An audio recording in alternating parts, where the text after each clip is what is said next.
সংঘর্ষ শুরু হয় রাত ৯টার দিকে। ছাত্র আন্দোলনের সমন্বয়ক হাসনাত সচিবালয়ে অবরুদ্ধ অবস্থায় সামাজিক যোগাযোগ মাধ্যমে লাইভ করে জানান তাদের সচিবালয় অবরুদ্ধ করা হয়েছে। সচিবালয়ের গেটে আসা আনসার সদস্যরা শিক্ষার্থীদের উপর হামলা চালিয়েছে। এমন খবরে হাজার হাজার শিক্ষার্থী প্রথমে রাজু চত্বরে জড়ো হয়, পরে তারা লাঠি সোঁটা নিয়ে সচিবালয়ের দিকে রওনা হয়।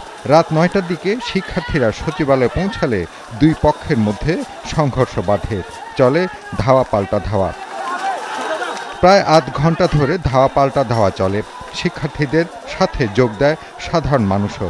ছাত্র জনতা ধাওয়ার মুখে সচিবালয় এলাকা ছাড়ে আনসার সদস্যরা।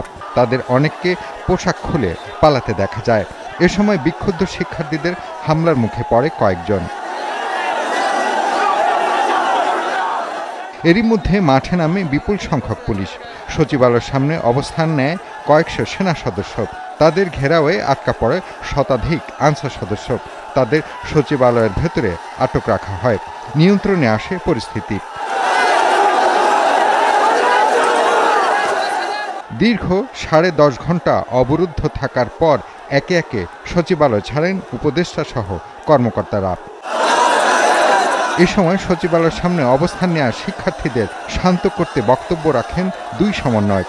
দাবি মেনে নেওয়ার পরেও আনসার সদস্যদের মারমুখী আচরণ ও সংঘর্ষের ঘটনার তদন্ত ও দায়ীদের বিচারের দাবি করেন তারা। তাদের যে 6 মাসের রেস্ট প্রথা আছে, বিশ্রাম প্রথা আছে 3 বছর পর পর, সেই প্রথা কিন্তু ইমিডিয়েটলি বাতিল করা হয়েছিল এবং তারা জাতীয়করণের কথা বলেছিল।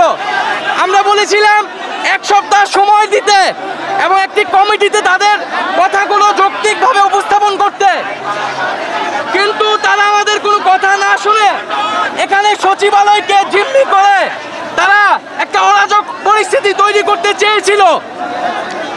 আমরা ছাত্রদেরকে অভিনন্দন জানাচ্ছি, সাধুবাদ জানাচ্ছি যে তারা ছাত্ররা তাদের যে অভ্যুত্থান এই অভ্যুত্থানের সরকারকে রক্ষা করতে, দেশকে রক্ষা করতে, যে কোনো ষড়যন্ত্র থেকে দেশকে রক্ষা করতে তারা সদা প্রস্তুত।